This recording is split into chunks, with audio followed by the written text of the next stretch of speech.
Sriman Narayani is presiding over everything. Hope all are refreshed, pretty much, if not fully. I hope all are now energetic enough to apply your minds to Geeta and Jivan Mukti Viveka.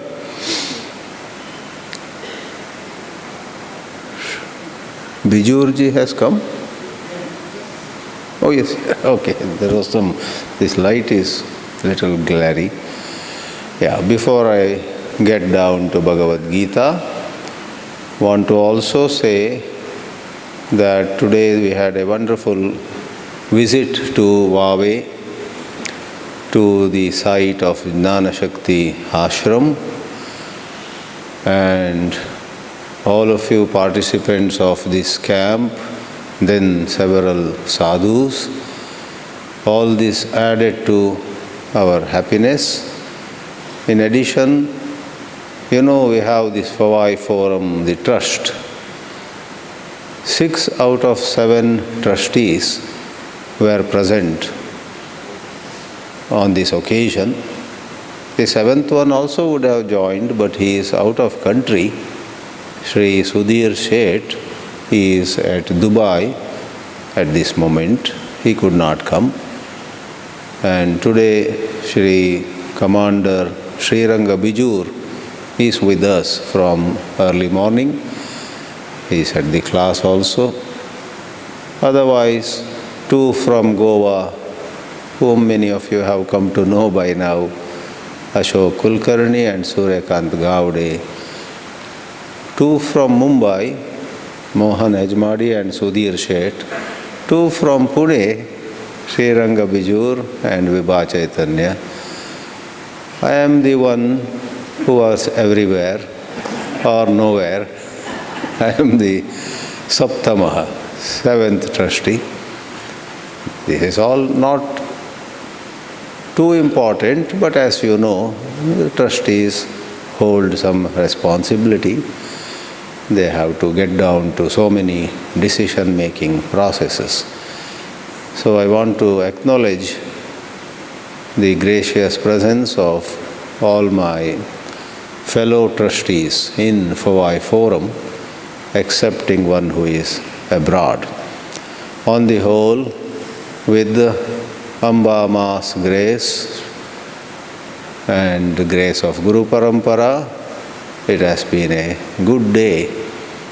Therefore also I thought, even if it is for 30 minutes, let's have a Gita class and let's have the class on Jivan Mukti Viveka. Now back to Sri Krishna, and let's remember Sri Krishna with one more dhyana shloka which everybody knows. Mukam karoti vachalam pangum langhayate girim yat kripa tamaham vande paramananda madhavam. Om. Let's read 19 and 20 now, which also helps us recapitulate what we had studied. Bhutagramasa evayam bhutva bhutva praliyate ratragame avashapartha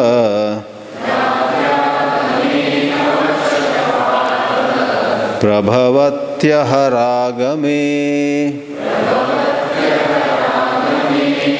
Bhutagrama sa evayam bhutva bhutva praliyate ratragame avashapartha prabhavatyah ragame parastasmattu bhavonyah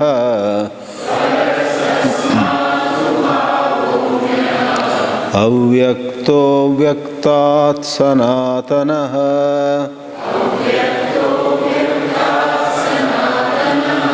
Yassa sarveshu bhuteshu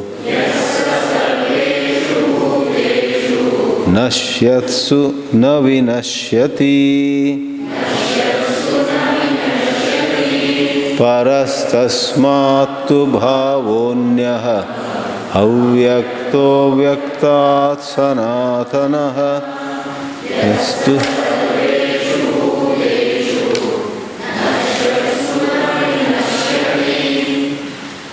Please note the 19th verse, Bhutagramaha sa eva, that same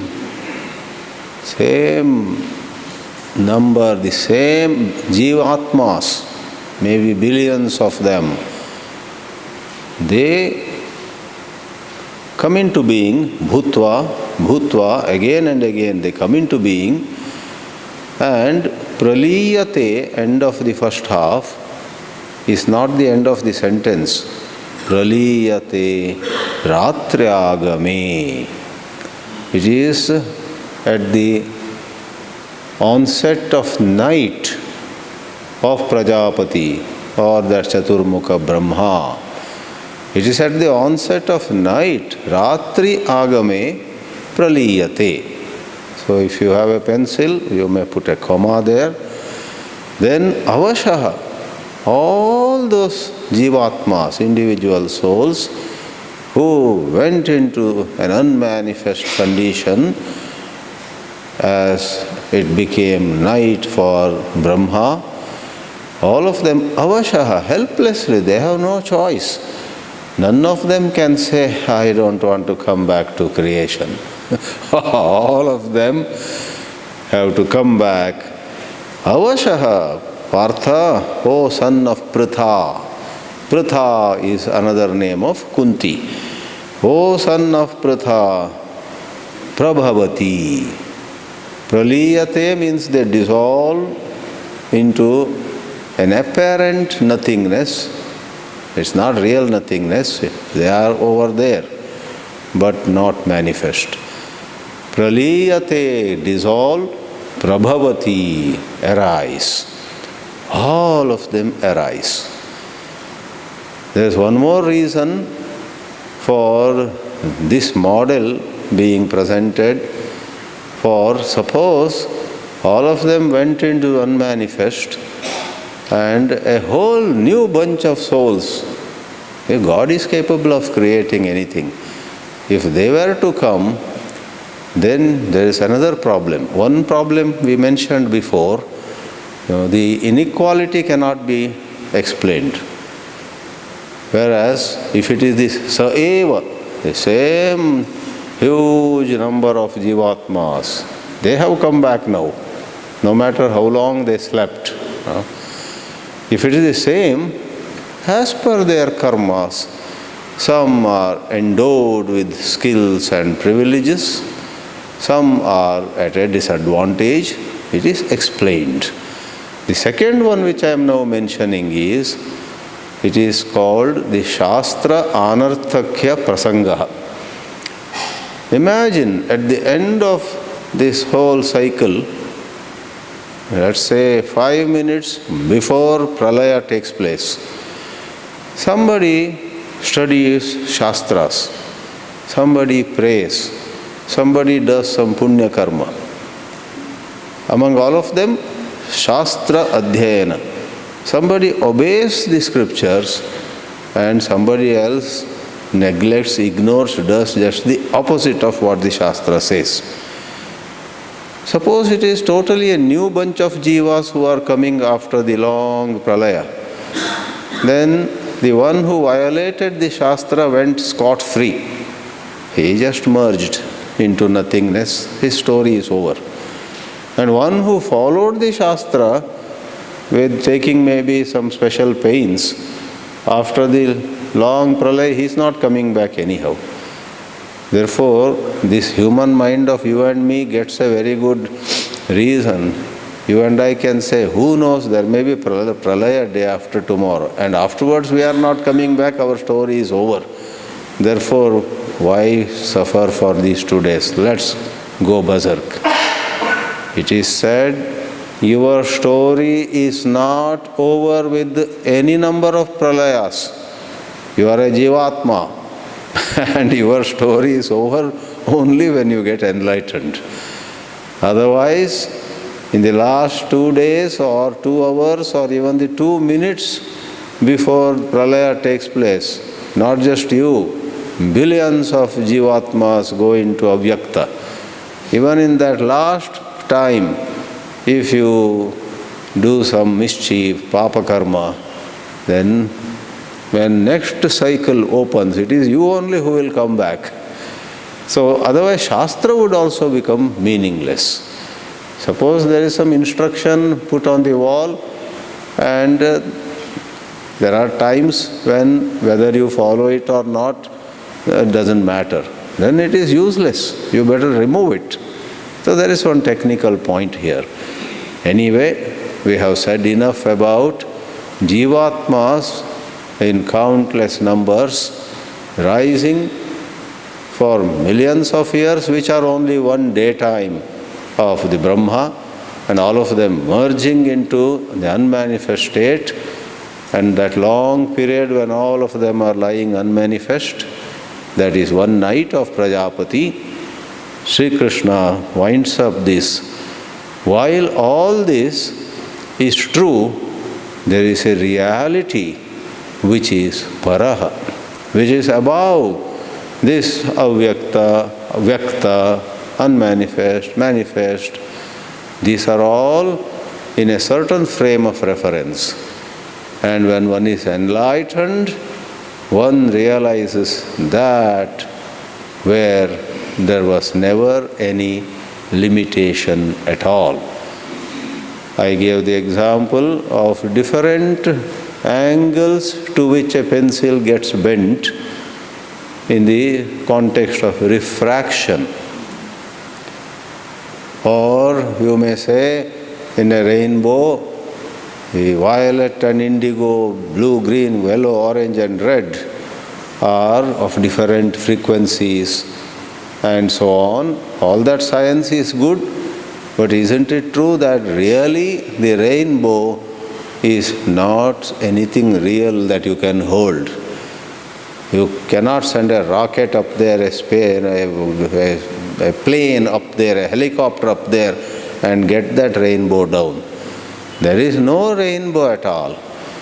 But when you take the rainbow as real within a certain frame of reference, you may say violet is the highest frequency, above it there is ultraviolet, and red is the lowest frequency or the longest wavelength, and below that there are frequencies like infrared and so on. There's a whole science about what is illusory from a higher point of view, but what is a delight to our eyes from the lower point of view. Talking of it, Sri Krishna says, Parastasmat tu bhavaha anyaha avyaktaha. That supreme Parabrahma, which is the ultimate, which we are aspiring for in Vedanta study, that is also called avyakta, because it never comes before our eyes. Upanishads like Kena say very clearly, na chatra chakshur gacchati. No manaha. Your eyes cannot see that truth. Your mind cannot comprehend it. Your ears cannot hear it. It is inconceivable. It's beyond speech and mind. Mano vag agocharam. All this is said. So that is the Paramam Brahma. That because it can never be objectified, it is also avyakta.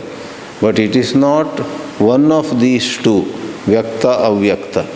So manifest and unmanifest, this talk so far was on a certain plane, on a higher plane, paraha tasmat. Above this is another avyakta. You may say, why do you use the same word? Call it with another. It won't work. There are various reasons where this also was called avyakta, that also was called avyakta. Even after all our progress, even today in the material world, knowingly also sometimes we name something the same name as already present somewhere. There is the famous MIT in Boston, Massachusetts Institute of Technology, very famous. Anybody who has gone a little bit into engineering, especially engineering, knows MIT. Knowing it well, some years ago, Manipal, they named the college Manipal Institute of Technology. It came to be known MIT. Some people might have said, it will cause confusion. We don't care. We want to call our college. And here, somewhere near Pune only, Maharashtra Institute of Technology. Some other place, there is a Muslim Institute of Technology. Islamic Institute of Technology, abbreviated as IIT. There is one, Islamic Institute of Technology. In naming institutions, in naming towns, do you know there is a Delhi, there is a Moscow, etc. in United States? There are towns with that name. Right? There is a Salem, S-A-L-E-M, Salem in the United States.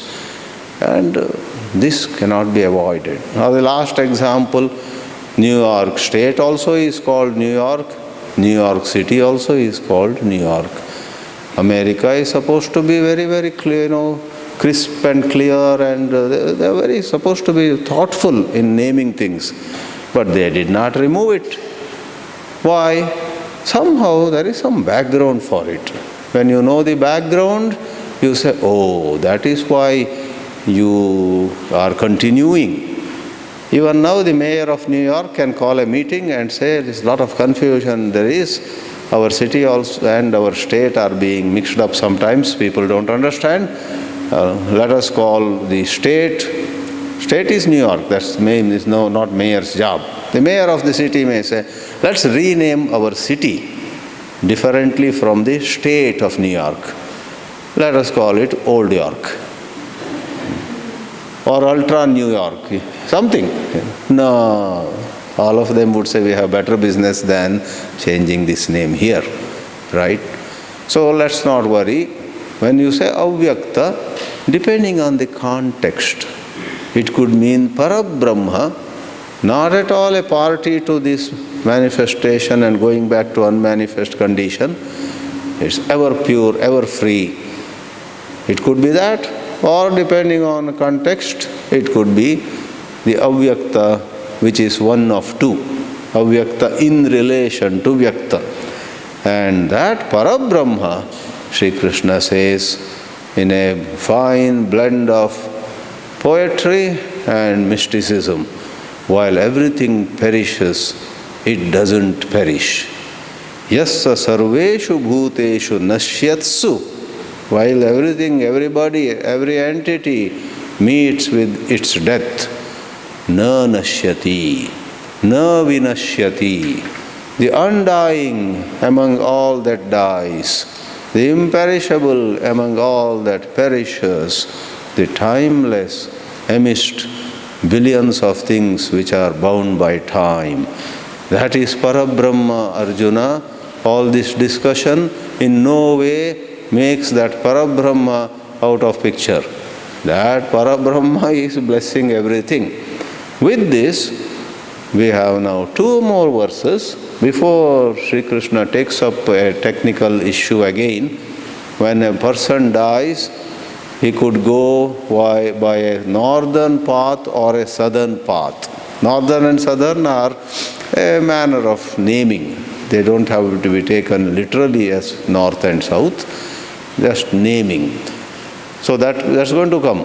But before that, in two verses, Sri Krishna again reminds us, don't get lost in philosophy. Shabdajale, Shabdajalam Maharanyam, as was quoted. Chitta Brahmana Karanam. A lot of people studying all this philosophy get... Somebody said, I got a PhD in philosophy. People were very impressed. But after some time they found that after studying all that philosophy, his brain seemed to have got damaged. Then they said, maybe PhD here means permanent head damage.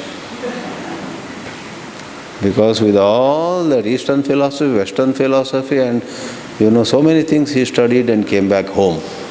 Then they found that he was unable to take decisions in even small matters. So, permanent head damage, they said. So, let all this philosophy be at its place, study it, but do not forget your primary duty is to connect with God. So, greatness of God, and especially the greatness and the effectiveness of love of God to expedite our journey towards our own freedom is given in 2 verses. Avyaktokshara ityuktaha tamahu paramam gatim yam prapya na nivartante tadhama paramam mama avyaktokshara tamahu paramam gatim yam prapya na nivartante purushassa parapartha bhaktya labhyastvananyaya yasyantasthani bhutani yena sarvamidam tatam purushassa parapartha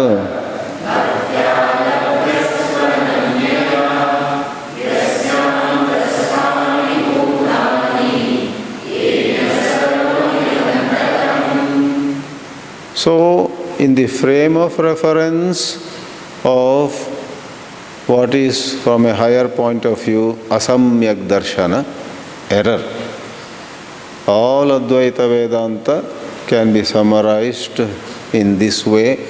There is a realm of error and thousands of concepts have validity within that realm, R-E-A-L-M, realm of error, where not only what you see, but the one whom you call yourself, who sees, the one whom after calling this is me, goes through of joy and sorrow.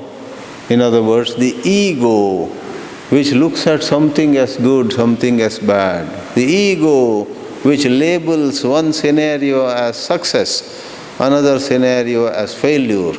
So not only that scenario which is labeled as success or failure, but that entity in us which goes through joy and sorrow, together are an error in seeing. This is very important. A lot of people who criticize Advaita Vedanta haven't understood that the Advaita Vedanta doesn't call the outer world as unreal and continues to consider the personality as real. They imagine like that. No, it is an entirety where drishya, what is seen, and the limited drashta. I am adding an adjective. Every one of us here, as we are even participating in this lecture, we are seeing, we are hearing, we are thinking, we are understanding a few things. So there is, let's just take seeing. There is a drashta, the seer in every one of us, and that seer can be appreciated on 2 levels. One seer is along with many limitations. I am attending this class, I am a little new to Vedanta, 2 or 3 years only, but I have begun to enjoy. I have 2 children, that responsibility is with me. Once this happened, blah, blah, blah, blah, who am I? There is, I am the seer, I am also a father of 2 children, I am also new to Vedanta. there is a bundle of description about the seer. There is another seer in every one of us who goes unnoticed, unfortunately.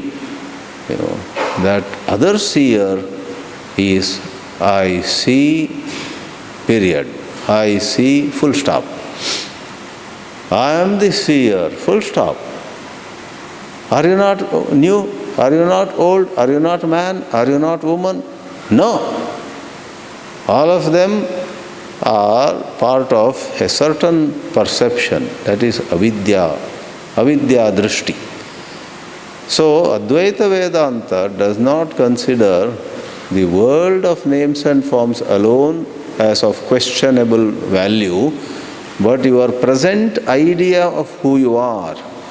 Without going long on it, let me tell you, that is how Maharshi Ramana always asked his visitors, ask yourself who you are. Who am I? May kaun hu? Right? Because the sense of I am the seer is very much drowning. It is, it is immersed neck deep or nose deep in 1,000 ideas of I am a woman, I am a man, I am well read, I am this. Ooh. So Maharshi says, question that bundle of thoughts which are defining you in a certain way. When you question this self-judgment, next time you feel, on the whole I have failed in life. My life has gone to waste. Maharshi Ramana will whisper in your ears, when you say, I have failed, which I are you talking about? This I. Who are you? Are you really that I upon which you just now put a label? I am a failure, right? Just like, let me say this and move further. If you stand before a concave mirror, you are of a nice figure, bodily speaking. The concave mirror will make you very obese, short and obese, and you say, my God, what happened to me? How did this happen to me? I have been eating moderately, I have been exercising, how did I become so obese? Then will not a friend of yours say, hey, whom are you taking yourself to be? Are you taking that image to be yourself? You are not that image which looks so obese. The real you has a wonderful figure, enviable figure. So you dismiss that image which you mistook yourself to be yourself and realize, I am neither a failure nor a success. I don't need all those. I am free. That is, I am Satchit. So that truth is what Advaita Vedanta wants to take you to. To do that, you not only dismiss this external world of names and forms, but you need to dismiss the conditioned I, the misconceived I, the I, aham, that is displayed or presented or described by memories, by thoughts, by hurt, by number of things that happen. Some hurt rises in you and you feel, I'm such a pitiable fellow. In the light or in the medium of those memories of some hurt, you look small. Are you really small? No. Just be free. Some good tea company will say, drink our tea, you will feel good. Memories of some hurt go away. With that sip of tea, fresh. What happens is, why talk of tea? On a more practical note, for spiritual sadhana, all your Vedanta is good, but do a little yoga, little pranayama. If you do some 15 minutes of some pranayama, you will see. It's not just for benefits on the physical level. Your mind will feel lighter. What do you mean by mind becoming lighter? Memories that were pulling you down just vanish. If memories go away, you will feel relaxation. So, the 21st said, there is the avyakta, it is also called akshara. The reference is to the supreme truth. That is the paramagati. And yam prapya, upon attaining it, you will not come back at all. You will neither be in the avyakta on that lower plane, manifest to unmanifest, unmanifest to manifest. That was going on like ping pong. Now, when you realize that supreme avyakta, which is a cut above this avyakta, which that upper one is called akshara. The word akshara also is used on lower levels, by the way. But anyway, you got it. There is a parabrahma. Parabrahma jnanena na nivartante. You get moksha. Now, goom firke, going round and round. Sri Krishna, we have been trying it, but it doesn't work somehow. I don't know, maybe my burden of past sins is too much. They sometimes use the word Papa Kumbha. Have you heard that word? Papa Kumbha. Kumbha means a pot. It is as though every one of us has a pot, and whenever we have committed sinful deeds, some papa fills that. And if we have committed a lot of papam, it is already full. Sometimes we caution or warn somebody. Once in Siddhabari in 1992, someone was a bit bossing over me. I was the Acharya of Mumbai. I had brought my students to Siddhabari, and Gurudev Chinmayananda asked me conduct classes in Siddhabari, which I did. And someone suddenly said from the management side, I will not name his or her, I will not tell his or her name. Some of you know that person. That person came to me, and because I am generally a little soft and submissive, Swamiji, we need to do some setting up, because Gurudev himself was coming. For that program, we need to do some setting up here. Afternoon class don't hold here. You hold it, there's some corridor-like thing. Hold the class there. I said, okay. I told my brahmacharis also, and brahmacharinis, afternoon class by me will be in that corridor. This hall is needed for some. Then the Subodhananji came. He is very assertive. Swami Subodhananda, who is no more.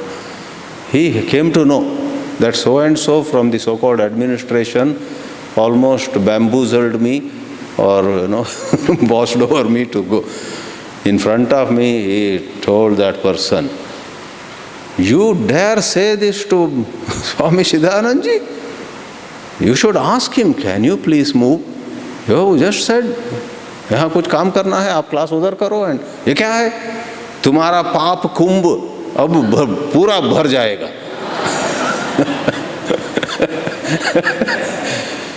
And that person shuddered. No, Swamiji, sorry. And then I was allowed to, use that hall for another 2 or 3 days. Otherwise, people twist your arm. So, Papa Kumbha, right? So, you and I sometimes we feel, maybe my Papa Kumbha is 90% full. And because of that, I am not. The grand solution is given by Sri Krishna. Your studies are good. So many things you are doing are adorable, but never think that without bhakti to God, you will really make progress. You have knowledge, but don't move away from God. That is 20 seconds. Every now and then Lord Krishna brings bhakti, because for 99 out of 100 knowledgeable people, intellectually bright people, 99 out of 100, the fall is sure if they lose touch with a sense of devotion. Devotion keeps us humble. Devotion protects us from getting carried away by the books we wrote, the lectures we gave, and the answers we gave to questions of people, the honor we received, the felicitation we got. All that boosts our ego.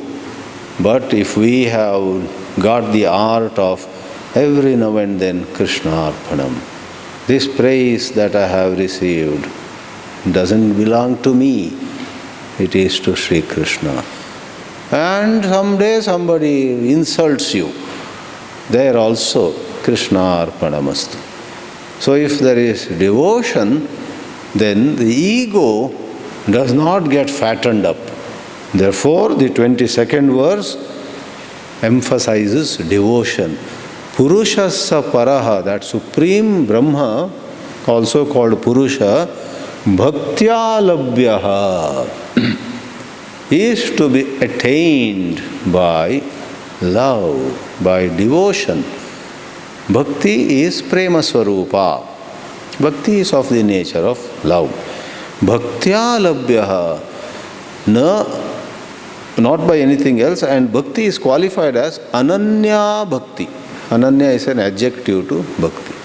Bhaktya Labhyaha tu Ananyaya. And that Purusha, that supreme truth which you can attain with bhakti, that doesn't mean you let go of jnana. No, they have to go hand in hand. Study, get clear understanding, but then something in the world may derail you. To save yourself from being derailed, do bhakti. So japa, puja, loving remembrance of God, seeing God in everyone, all this. So hold God. Then again study. Study and pray, pray and study. This is the path endorsed and recommended here. Yasyantastani bhutani. Oh, by the way, who is that God? We are talking of that supreme God in whom sarvani bhutani, all living beings from around the world, from around this universe, antastani, they are all in Him. Or God doesn't have a gender really, all are in her. God, all are in it. Brahma is neuter, Parabrahma. Shiva, Rama, etc. is masculine. And Lakshmi, Saraswati, etc. are feminine. Whatever way you look, there is certain supreme truth, and all living beings are like waves rising on the ocean, that truth being the ocean. Yasyantastani bhutani yena sarvamidam tatam. Tatam means vyaptam. The truth pervades all of us and anything and everything in this universe. With this, quite a bit Sri Krishna said about prayana kala. Prayana kale bhagavataha jneyatvam. How is he to be known?